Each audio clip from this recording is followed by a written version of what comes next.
Good morning and welcome to your Farm and Home Show. My name is Joanna and this morning we're visiting with Jay Stone. He's the Hopkins County Extension Agent for Agriculture and Natural Resources. Good morning, Jay. Good morning, Joanna. Now, Jay, there's been a lot of hay cut, but some people are getting a little concerned about the amount of hay they're going to have and if they're going to get it through the winter.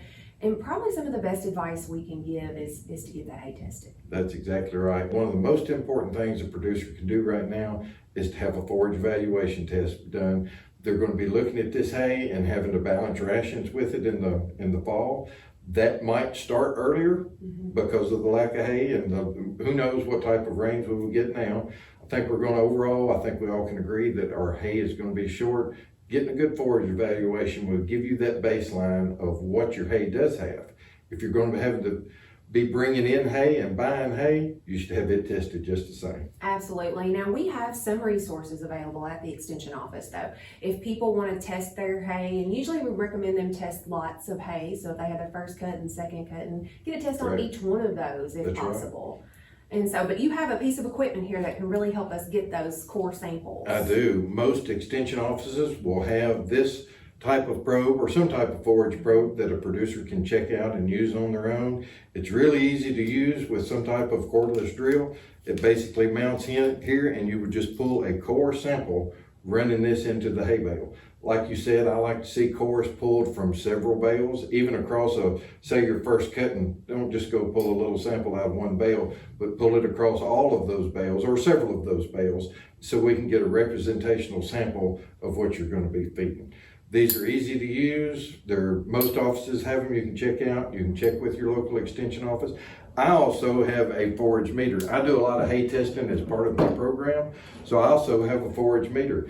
This will help you a couple of different ways. On the backside, once you've baled that hay and you're getting where you want to make sure that it's safe to put in the barn, you can use this forage tester, make sure it's in a range where you don't have to worry about it heating up. You can also use this in a windrow to determine whether or not that hay is safe to bale at a time. So absolutely. So you talked about using this tool to get several different core samples from different bales to make sure we have a good, nice sample, because there is a quantity that we have to send off if you're going to send it off. Exactly right. I tell people that a gallon Ziplock bag is enough, but a typical just grab sample from the outside of that bale is not going to give them the best information. It's best to use some type of probe or core to use to pull that sample from all different parts of the bale, not just the outside, but from deep within as well. I use KDA for a lot of our projects.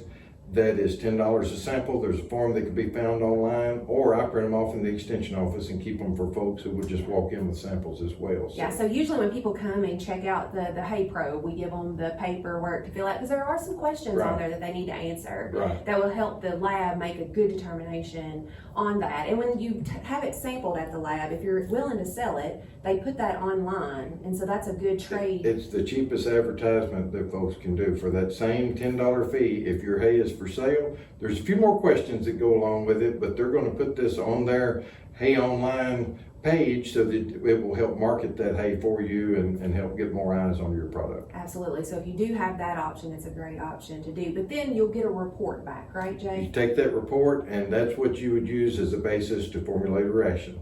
You're going to look at what is offered in your hay. That's going to be the basis of the ration.